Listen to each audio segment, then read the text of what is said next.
يا هلا ومسهلا في الليون. بسم الله نبدأ بثنا لهذا اليوم. بثنا لهذا اليوم في تاريخ 18 مايو. 18 مايو يا رعاك الله انت وياه. هي هوي يا حزم الضامي انشاء جهة اتصالات الزرويري بنك الرياض.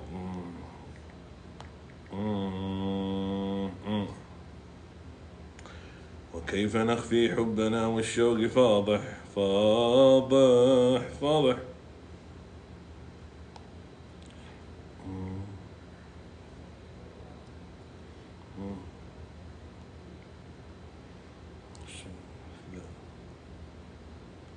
السلام عليكم. طيب اوكي. انا ما ادري طبعا.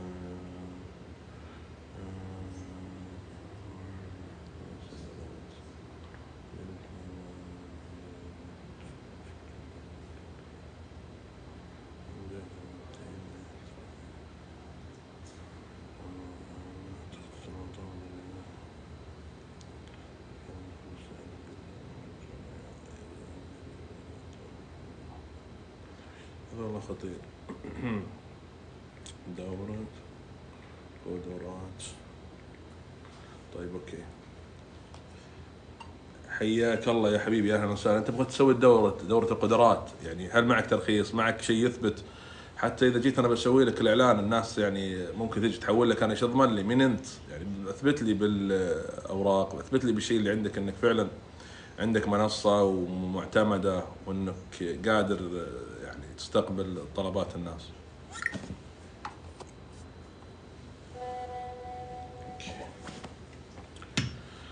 وعليكم السلام ورحمة الله وبركاته. نشوف عبد الرحمن شمرسن. ابو عبد الرحمن يقول حبيبي ابو راشد، هذه طريقه الاستقبال الرسائل. تكتب تقرا عنها ان شاء الله ما حصل شيء ان شاء الله في الرساله، بس في عندك طال عمرك خيار لازم تفعله استقبال الرسائل، وانت تستقبل الرسائل من اللي انت تتابعهم الله يحفظك.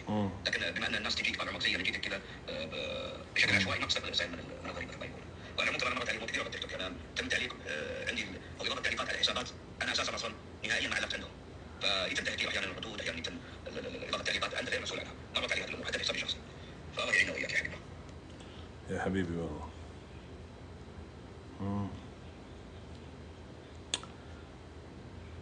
طيب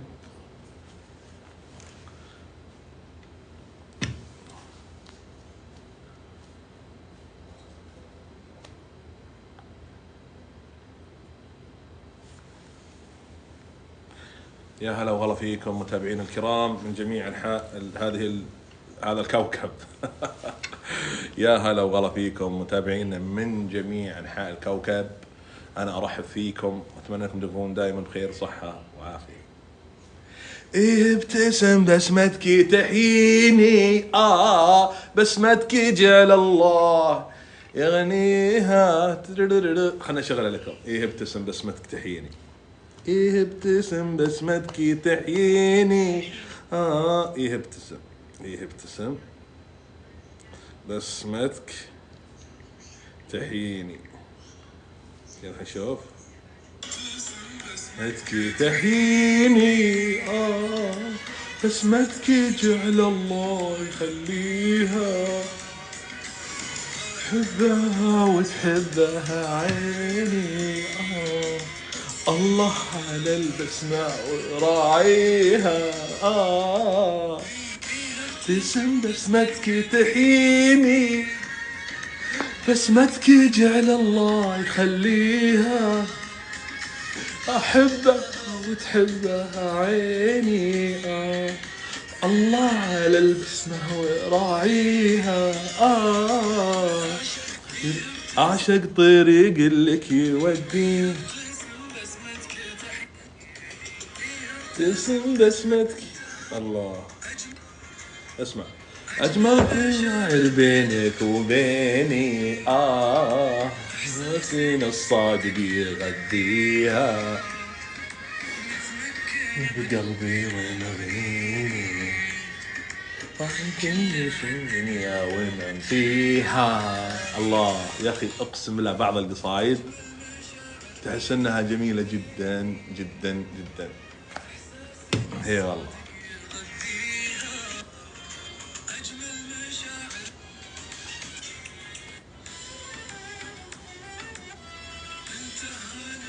بهجة سنيني من أغانيها على شوقك بساتيني يجمع ويرويها. الله يبتسم بسمتك تحييني، الله على البسمة وراعيها. ناصر تتذكر مستشفى الرشيد بالأردن؟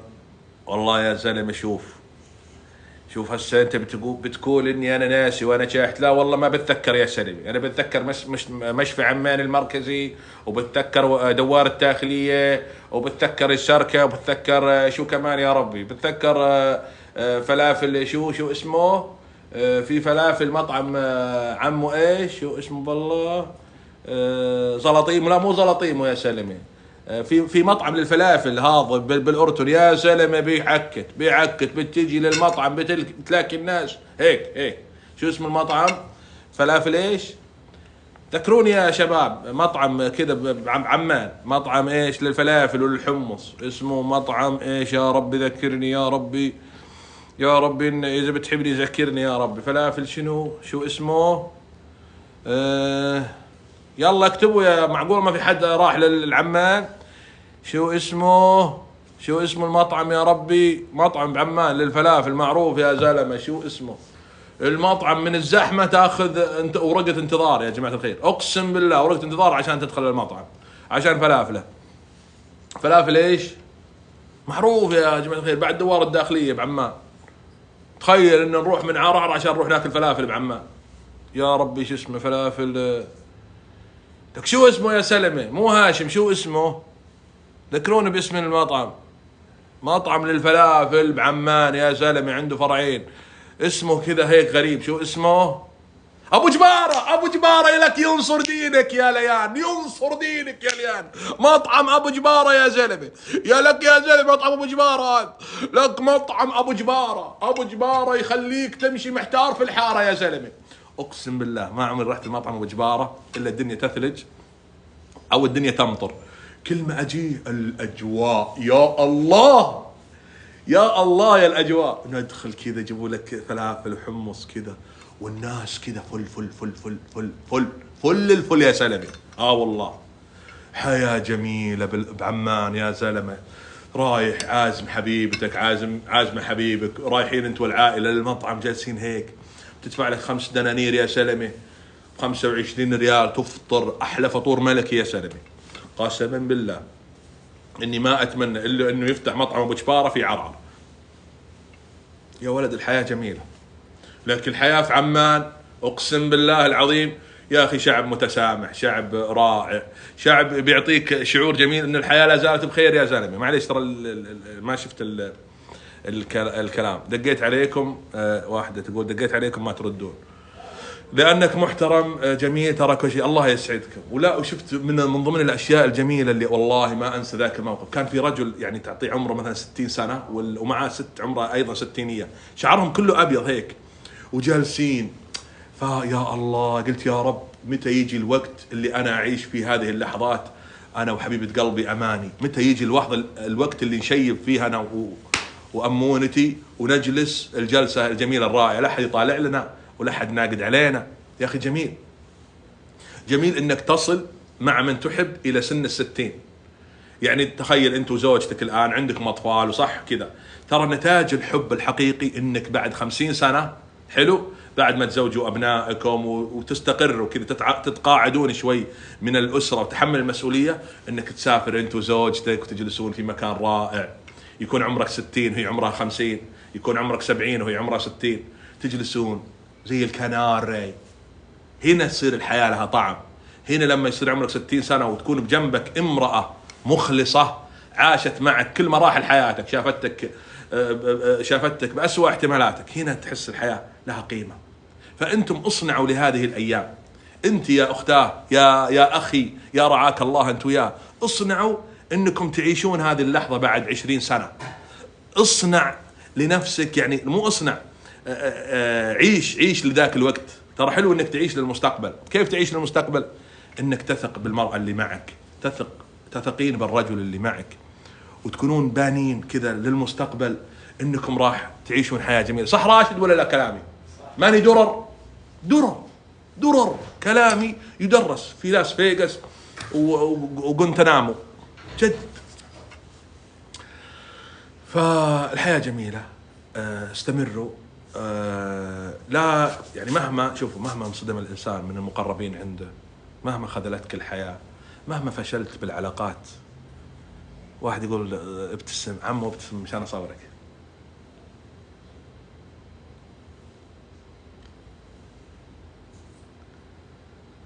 خلاص اوكي. انت كنت معي في المستشفى، كنت تصلي وكنت مسمي حالك ايش؟ مسمي حالي احمد. فيلم هندي، فيلم هندي، مسمي حالك احمد ابراهيم. محمد ياسر الله يرحم لي والديك، الله يرحم لي والديك.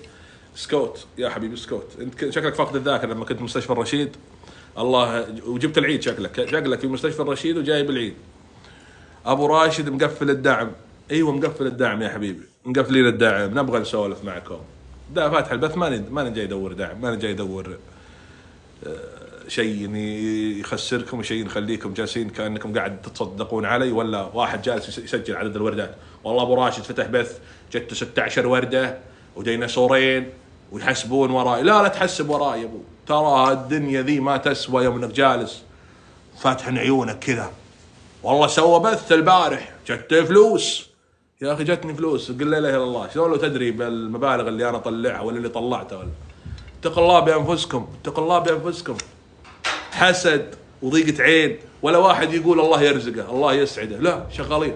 كم جاه دعم بالله اندعم. اوه ماي جاد، اوه ماي جاد، جاء دعم يا رجل. جاني اسد واحد يا رجل، المنطقة اللي انا فيها كلها دروا اني جاني اسد. كل ما امشي في مكان جاك اسد، مبروك يا ولد اسد يا رجل. حسستني انه نازل لي المليون حقي اللي في البنك، حسستوني ان المليون حقي، انا نسيت المليون اصلا. المليون حقي اللي في البنك معلق، يوم من جاني الاسد نسيت اطالب البنك، عشان كذا انا تاخرت تنزل علي فلوسي. قسم بالله يا جماعه الخير، احيانا يجيك شيء بسيط ينسيك الاصل، ينسيك الشيء اللي عندك. لا حول ولا قوه الا بالله.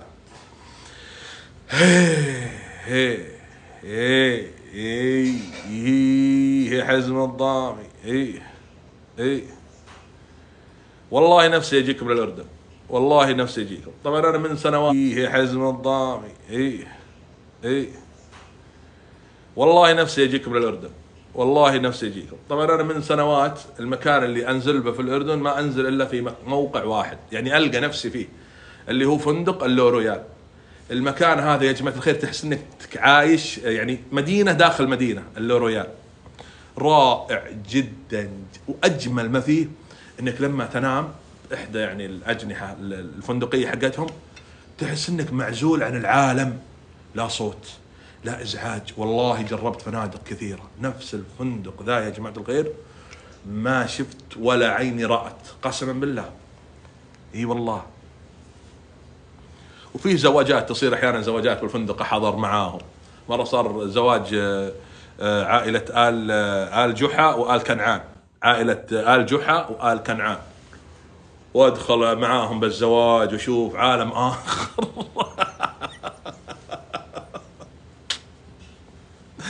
جميل جدا والله. أنا ما انسى زواج عائله آل جحا، عائله كذا مكتوب عائله آل جحا والله. يعني ما يمكن ما ادري هو اسمه جحا ولا له اسم ثاني، قحا او كذا، بس اني انا قريت حاء الف جحا. وآل كنعان اتوقع، آل جحا آل كنعان اتوقع. فكان هذا اول زواج احضره في الاردن، جميل جدا. تعال على العراق ببغداد، والله اني اتشرف فيكم. برجك شنو؟ لا برج الحمل. انا برج الحمل، رغم اني حمل ما تحمل احد انا. اي والله. والله جيت رحت الاربد، رحت يعني اربد جميله جدا. رحت طبعا الاردن كلها يا جماعه الخير مواقع سياحيه. رحت المنطقه كذا، شو المنطقه هاي؟ حمامات معين. رحت الحمامات معين، فيها فندق يعني عمره 60 سنه الفندق، تم بناؤه من قبل شركة فرنسية.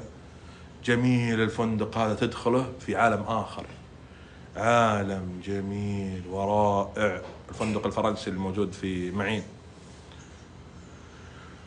رائع جدا يا جماعة الخير. الحمل يتحمل المسؤولية وصبور، وأنا صابر صابر صابر لو غربالوني صابر.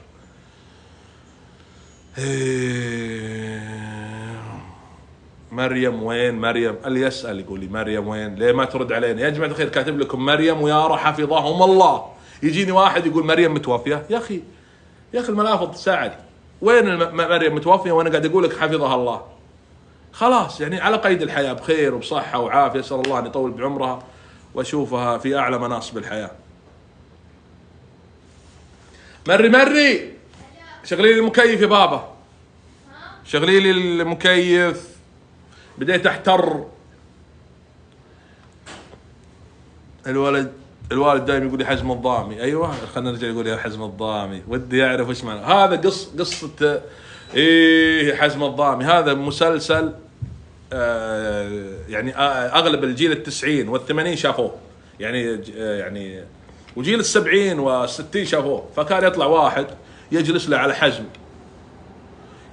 حزم ومعاه عصا ويقول إيه حزم الضامي، وأنا ورع، ويقعد يقص قصة صارت معه.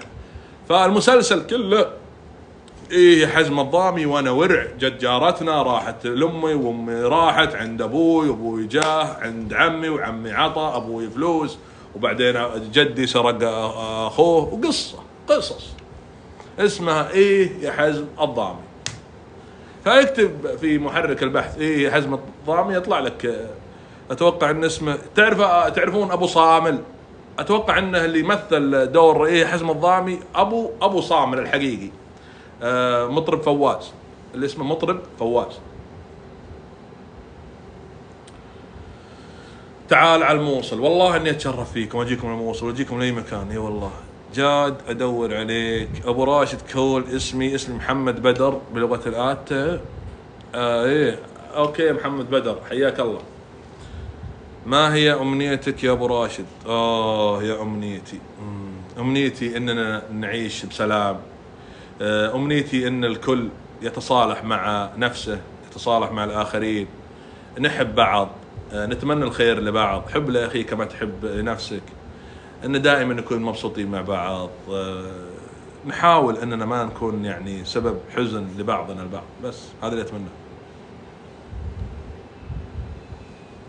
وش تنصح بمشاريع تجارية صغيرة؟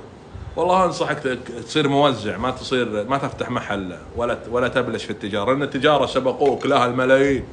انت شغلتك الآن اذا عندك مبلغ مالي خلك موزع، خلك وكيل، يعني خلك موزع لعلب موية، خلك موزع لبسكويت، لشبسات، خلك وكيل زي الوكيل. اما انك انت تروح تفتح مشروع سبقوك اليه الرجالة، فتفتح ايه؟ ممكن تفتح بقالة في حارة مقطوعة، حارة جديدة، اوكي معك، يعني في مشاريع تستحدث مع الوقت. اما تروح دورك مشروع، يا ولد الأمة زادت، البشر كثروا، انت تفكر مشروع 200 واحد قبلك فكروا فيه. حلو، فلا تتعب نفسك، حاول افضل انك تبحث عن اقل المشاريع خسارة، الا وهي انك تصبح موزع او تصبح وكيل لشركة، ترضى بأقل الأشياء. لين ما الله يعطيك الصحة والعافية وتضبط أمورك. هل كان عندك شركة؟ ما اسم شركة؟ كان عندي اسم شركة ناصر راشد طق للخدمات التجارية والمالية طق. سلامات يا تاجر، ولا أقعد ولا شيء، ماني فاهم. ادعي لي بالزوجة الصالحة، يا رب انك توفق بالزوجة اللي تملي عليها الدنيا. ما هو الشيء، خلينا نشوف جوجل ايش يكتب. ما هو الشيء الذي لا يمكنك تحمله في المجتمع؟ ما هو الشيء الذي لا يمكنك تحمله في المجتمع؟ ما في شيء اسمه لا يمكنني تحمله في المجتمع. انا جزء من هذا المجتمع، ما اقدر اقول انا ما اتحمل او ما اتحمل المجتمع عشان انهم عملوا كذا. خلاص هم المجتمع هذا نسيج، فعقليات الناس تختلف، تلقاها عبارة عن أحزاب، كتل، تلقى ناس مؤمنين بفكره، انا ما اجي اغير فكرتهم، لكن انا ابحث دائما عن الاشخاص المتوافقين معي بالفكر بالمنطق، عن الاشخاص اللي يعني قريبين مني يعني. اما اني ابحث عن زلات المجتمع واخطاء المجتمع راح اتعب. ولم اخلق لكي اصحح معتقد، ولم اخلق لكي اصحح مسار شخص، ولم اخلق لكي اكون اثارة جدل، او اني انا اقول هذا خطأ صححوه، هذا فيه مشكلة ضبطوه. لا لا، لم اخلق وكيلا على الناس. انا حدي اصلح نفسي، حدي اكون مسؤول عن عائلتي، حتى اولادي وابنائي ما افرض عليهم رأي، ما افرض عليهم رأي، حتى انهم ما ينصدمون في المجتمع في المستقبل وانهم يمشون على كلام الامر وانك سو كذا وسو كذا. لا والله اني اجي اسالهم احيانا راشد ومشاري يقول بابا عندي اعلان تصورون معي، يقول لا مالي خلق. يلا السلام عليكم. اروح ليارا اقول يارا تصورين معي عندي اعلان، تقول لي يا بابا امس مصورين، اقول يلا سلام عليكم واروح اصور مع روز اخر شيء الاعلان عادي. فهي الحياه كذا يا جماعه الخير، لا تجبر احد، لا تجبر. اذا ما حد حس فيك لا تجبر احد على انه يحس فيك، حتى ما متوا. الوحيده اللي حاسه فيني في الدنيا ما متوا، امي هي الوحيده اللي تقول لي انا معك يا وليدي. والله ان ذاك اليوم كانت تعبانه وجايتها اصابه ما يعلم فيه غير الله، وطلعت من المستشفى قالت يلا خلينا نروح نخلص تغطياتنا يا وليدي، واخذت كل الفلوس بالشركه. لا كلامي صح ولا غلط ماما؟ يا بعد عمري. فاحيانا تجيني الوالد تقول لا والله غير نروح نسويه نخلص التغطيه، فالحمد لله على كل حال. شو اسوي انا؟ والله احيانا اروح اسوي اعلان، تعرف وش يصير معي؟ يعني مثلا مبلغ الاعلان اللي يروح معي يعطيه اياه، اقول ادري خذ المبلغ ما به. لا ان الدنيا ولا تسوى شيء عندي، على بالك اني اذا رحت سويت اعلان فلوس الاعلان ذي بتغنيني ولا بترفعني ذاك الشيء؟ ما انا تعبان نفسيا اصلا، عندي مشكله حساسيه من الفلوس، حساسيه من الفلوس. والله يا جماعه الخير. واكره شيء في الحياه لما يدق علي صاحب مطعم ولا صاحب تعال ابو راشد عازمينك على عشاء. يا ابوي انا اجي اشتري بفلوسي اشتري واصور لك مطعمك وادعمك، بس لا تجي بطريقه قذره، طريقه تحسسني اني انا والله ما وصلت للجمهور اللي انا وصلت له الا علشان والله اجي اكل من اكلك ولا اكل من مطعمك واروح اقول اوه ماي جاد اكله حلو. لا يا حبيبي انا ماني كذي. انا يمكن اجي ادعمك دعم مني، ادعمك حتى اشوفك نجحت، ادعم مشروعك ذا والله، وما ابغى منك ولا ريال، ابغاك بس كذا اذا انت الله سبحانه وتعالى زاد لك الخير تذكرني، تقول والله ما قصر ابو راشد دعمني وبيض الله وجهه. بس انا داعم، انا احيانا ادعم ولا زلت. اما انك تيجي تقول لي تعال خذ لك عشاء لك ولعيالك، ليه يا حبيبي انا وعيالي جالسين قاعد نطر على الطريق ننتظرك تعطينا عشاء لي انا وعيالي؟ لا يا حبيبي الله يكثر خيرك ولا يسامحك على العزيمه. جد والله يدق علي شخص والله عندي مطعم، اقول له كذا تبغى اعلان ولا فزعه؟ تبيني افزع لك ولا تبي تدفع؟ يقول والله يا ابن الحلال لا ابغاها اعلان. كذا يجيبه بعنفوان. اقول عندنا خطط تسويقيه، احنا يعني دراسه انا دارس الموضوع، عندنا خطط تسويقيه نسوي لك اعلان باذن الله تعالى نستهدف بها المنطقه كامله. يعني عندنا مشاريع احنا سويناها ولله الحمد في التسويق. يعني شخص كان عنده فرع صار عنده فرعين، شخص كانت مبيعاته 100 خلينا نقول 3000 يطلع بالشهر صارت 9000 ريال، فارتفع هنا التارجت ارتفع. انا بعد ما اسوي لك اعلان ما راح اجلس لك عند الصرافه ولا عند باب المحل كل شهر اقول لك عطني ترى انا رفعت رصيدك، لا انا سبب اني ساعدتك بعد الله سبحانه وتعالى حققت لك شوي زياده دخل مقابل المبلغ اللي انا اخذته، مبلغ ما اصلا ما يسوى قيمه التعب اللي انا تعبته. لكن انا مؤمن ان الله سبحانه وتعالى جعلنا في هذه الدنيا مكملين لبعض. مو اني انا اجي اسوي لك اعلان اروح اختلسك ولا امتصك ولا استغلك ولا، لا يا حبيبي لا. انا كنت سابقا موظف في الموارد البشريه لدعم المشاريع. تعرف كيف دعم المشاريع؟ كان في صندوق يدعم هذه المشاريع بالملايين، فبعد ما يدعم الصندوق هذه المشاريع للملاك المنشآت انا كنت اتابع انا وزوجتي عائشه رحمها الله، كنا نتابع هذه المشاريع ونشوف الناس هل هي قاعد تداوم، هل الناس قاعد تطور مشاريعها، هل الناس قائمين على اعمالهم؟ هل الناس مشغلين السعوديين؟ فكنا نتابع انا وزوجتي عائشه الله يرحمها هذه المشاريع الخاصه. فنجي الاشخاص كذا تلقاه اخذ 100,000 ريال، بعد ما ياخذ 100,000 ريال يفتح محل يحط فيه بضاعه بقيمه 10,000، ما يحط بضاعه ب50,000، ياخذ المبلغ الباقي يروح يشتري فيه سياره. تمام؟ فانا مسؤول على اني انا اتابع المبالغ ذي. جلست 5 سنوات وانا اعمل في قسم الصندوق المئويه لمتابعه برامج الدعم والمشاريع. انا وقتها لو اني ماخذ قرض من صندوق المئويه كان دعموني ب3 مليون، لكن تخيل الفرصه قدامي. لكن حبيت العمل، حبيت عمل اني انا اتابع الاخرين، سواء كانوا في سكاكه، كانوا في الحفر الباطن، كانوا في طريف، كانوا في القريات.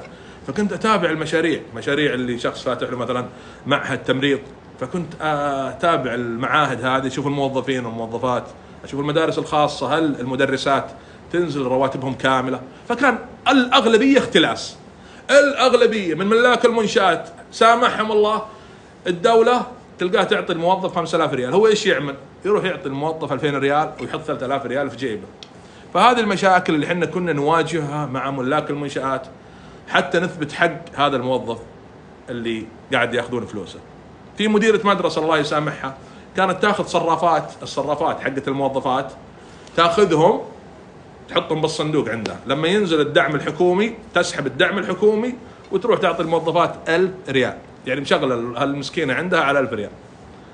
فهذا اللي انا كنت اثبت الحق هذا. مجرد ما نثبت الحق هذا ارجع فلوس المدرسه ولا المدرس، نرجع لهم فلوسهم. نحاول نكون يعني احنا الشيء اللي بعد الله سبحانه وتعالى يعني يرد حقهم بس.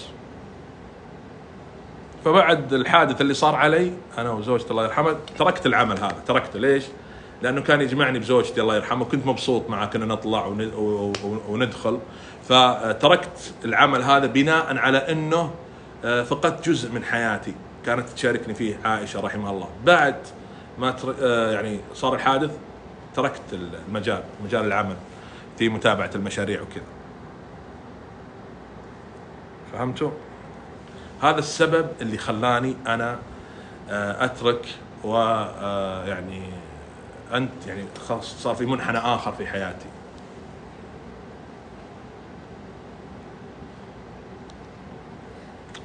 امين يا السلطان. فكنت مراقب عام انا في قسم الموارد البشريه على لدعم المشاريع الصغيره والمتوسطه والكبيره. ايضا كنت مسؤول عن الدعم نفسه، يعني في شخص ما قدم على دعم انا اروح اشوف بيئه العمل هل انه مجهز كل شيء. فكنت يعني متابع للناس ولله الحمد.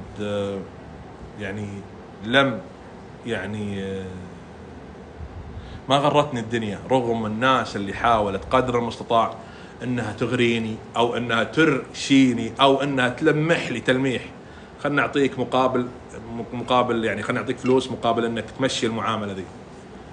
ولله الحمد اهم شيء يعني ممكن الانسان يخسر كل شيء، لكن اذا خسر سمعته وخسر مصداقيته في التعامل مع الوقت راح يعرف انه الشيء اللي سواه هذا، لو اخذ ريال واحد، لو تاخذ ريال واحد وتمشي معامله غلط او معامله بالرشوه، اقسم بالله انها لا ترجع على نفسيتك طول العمر، اصلا تسقط من الحياه، تسقط من عين الرجال وقتها. فولله الحمد انه رغم الاشياء والمغريات والاشياء اللي يعني رايتها لم تدني نفسي على شيء، او اني انا والله مشي الواحد معامله رغم انه مخالف ويقول لي مشيها. لا يا حبيبي، اوكي انت مخالف، انا مو قصدي اني امشيها علشان تعطيني مبلغ، لا، انا عندي قناعه وعندي معتقد انه الشيء اللي اذا كان على ضرر الاخرين مستحيل اتنازل عنه. يتصل علي شخص قريب مني، يا اخي ايش تبغى من الموضوع ذا، اطلع منه، هذه مدرسه شغاله عندنا احنا قاعد نعطيه. اقول له والله اني ما اترك الموضوع ذا حتى ترجعون مستحقاتها كامله. كلمني ايضا احد الموظفين في احدى الشركات هنا بعد مختلسين منه مبلغ وقدره، رواتب مده 2 بدون دعم يعطونه. فلما قلت رفعت فيهم كلمني المدير، يا ابو راشد هذا، قلت له انا مع الموظف المظلوم اللي انتم طبعا الموظف هذا مو واحد، تلقاهم مختلسين 1000 موظف اخر باسم السعوده. تعرفون نظام السعوده؟ هذا نظام السعوده يجي تسجل اسمك انت تدربي راسك مفلح دربي، ما تدري ان السعوده ذي ياخذون من التامينات وقتها من الموارد البشريه 3000 على اسمك، ويعطونك كم من ال 3000؟ يعطونك 500 ريال. فانا لما اجي القى الكشف قدامي كذا فيه 100 سعودي و100 سعوديه، وينهم على ارض الواقع؟ ما في لا 100 سعودي ولا 100 سعوديه. المستحقات اللي تنزل للشركه هذه سنويا قرابه المليونين، مليون ونص. فانا هنا اتكي لهم، انا هنا اتكي، لا يا حبيبي ما في لا سعوديين ولا سعوديات. وهذا الشخص جالس يستغل النظام، فيروح يتصل علي مدير الموارد من احدى المناطق في المملكه ويطلب مني، يقول ابو راشد خلاص موضوع الشركه ذي عندي، مشي الموضوع. امشي الموضوع؟ لا ما مشي. فاروح اتخانق معه شوي، يرفع فيني تقرير اني انا ما انفع للوظيفه هذه. هذا المدير طبعا يرفع فيني شكوى للمدير العام حق الموارد، يقول ابو راشد ما ينفع انه يستلم القسم هذا. ليه ما انفع؟ لاني وقفت ضد اداره الشركه. فهذا اللي قاعد يصير يا جماعه الخير. دائما انا اواجه مشكله معتقداتي ومشكله انك انت متربي على شيء، حاب انه وطنك يمشي على طريق صحيح بعيدا عن المحسوبيه، بعيدا عن الواسطه، بعيدا عن الرشوه. فهذا اللي كان يخليني انا اتصادم مع بعض الناس. طيب لا توقف ضد سياسه الشركه. ما وقفت ضد سياسه الشركه، الشركه قاعد تستغل تسجيل السعوديين وتمتص الدوله وتاخذ الفلوس وين توديها ما تدري. في اغلب الادارات الموظفين الاداريين في الشركه مش سعوديين، يعني ياخذون الفلوس هذه ويخرجونها خارج المملكه. يعني يا ليت ان الفلوس هذه اللي ياخذونها يبنون فيها مثلا مشاريع داخل المنطقه، يا ليت هذه الفلوس ياخذونها يطورون فيها بيئه العمل. لا، ياخذ الفلوس هذه يحولها خارج المملكه اصلا. يعني هو مستغل ذكائه انه عارف بالنظام انه والله جالس يستغل الدوله جالسه تحارب هذه الاشياء يعني بما اوتيت من قوه. المؤسسات الوهميه، الشركات اللي تستغل نظام السعوده. يجيك واحد كاتب اعلان سعوده عندنا، سعوده كيف سعوده؟ تروح تدربي راسك انت تسجل وما تدري وش السالفه ليش. احذر كل الحذر انك تدخل في نظام تعال سجل عندي وانا اعطيك راتب وانت جالس. ترى قاعد يستفيد منك دبل الدبلين. يعطيك 1000 وياخذ 4000 ريال على حسابك. تقول اي عادي خليه ياخذ. طيب خليه ياخذ. اذا انت واحد في غيرك 100 نفس الوضع، يعني كل شهر هو كل شهر قاعد ياخذ من الدوله 100,000 ريال، بالمقابل قاعد يعطي 10,000 ريال للآخرين. بالمقابل هنا يصير غسيل الأموال. الفلوس اللي الدولة ضختها في البنك، خلينا نقول مثلا الدولة ودعت مليار ريال عشان المليار ريال هذه تثري للمنطقة، يصير فيها شغل، يصير فيها حياة، الناس تتحرك تنطلق. لا، المليار هذه لما الدولة تودعها في رواتب المواطنين، تعرف كم يروح إيداع للبنك؟ يروح إيداع للبنك من المليار 300 مليون. طيب 700 مليون وين راحت؟ ال 700 مليون ما حد يدري. ال 700 مليون وين راحت؟ هل راحت لتاجر مخدرات؟ هل راحت لمدير مرتشي؟ هل راحت لعملية نصب؟ ما حد يدري. حتى الدولة تبغى المبلغ ذا يرجع للبنك علشان يصير في عملية إثراء بالمنطقة، ما يرجع المبلغ. فتضطر الدولة وقتها أنها تصدر عمل جديدة بأرقام جديدة حتى تحاول أنها تلقي القبض على الشخص اللي سيطر على هذا المال. فعشان كذا أنت لما كل فترة الدولة تصدر عمل جديدة بأرقام جديدة، ترى هذا هو نوع من الحد من عملية اكتناز المال بطرق غير مشروعة. في أحد مستوعب كلامي؟ في أحد فاهم ايش قاعد أقول؟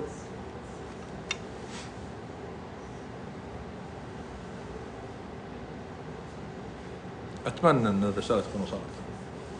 راشد هذا اللي بالمطبخ وش قاعد تسوي؟ لها صوت مزعج. قل له بابا يقول بدون صوت. ها؟ ميش؟ من؟ سيستر.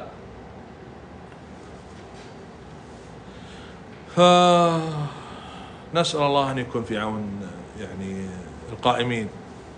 صوت زيادة. داون داون داون. داون؟ أنا؟ ايه وين؟ قرقر زيادة. سكسيست. يس. فسوي مداهمة، نريد دعمكم. شكرا على المعلومة.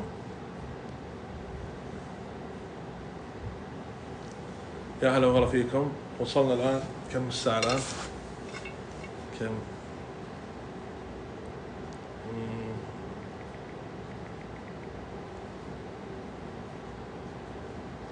اوكي اعزائي المشاهدين، باقي ساعة باقي ساعة، باقي دقيقة نقفل بثنا لهذا اليوم. اتمنى من الله ان تكونون بخير وصحة وعافية. اتمنى من الله انكم يعني تكونون دائما بخير. اتمنى ان 12,000 متابع اللي دخلوا بثنا يكونون استمتعوا معنا. ان شاء الله راح نتكلم خلال الايام القادمه عن كل بعض الاشياء اللي ممكن نقدر ان نفيد فيها الاخرين، نوصل فيها معلومه. واسال الله. ابو فداع بس ليه يحس ليه زعلان احد؟ والله يا ابن الحلال، رغم الزعل اللي فيني، رغم تجردفاتي بالحياه، رغم الاشياء اللي انا متعثره في حياتي، الا اني والله مبتسم ومبسوط ومو ناقصني الا رغم تجردفاتي بالحياه، رغم الاشياء اللي انا متعثره في حياتي، الا اني والله مبتسم ومبسوط ومو ناقصني الا يعني الا اني اشكر الله سبحانه وتعالى على ما انا به. هل تدخن؟ لا ما ادخن، ما ادخن ولا احب التدخين. دخنت؟ اي دخنت.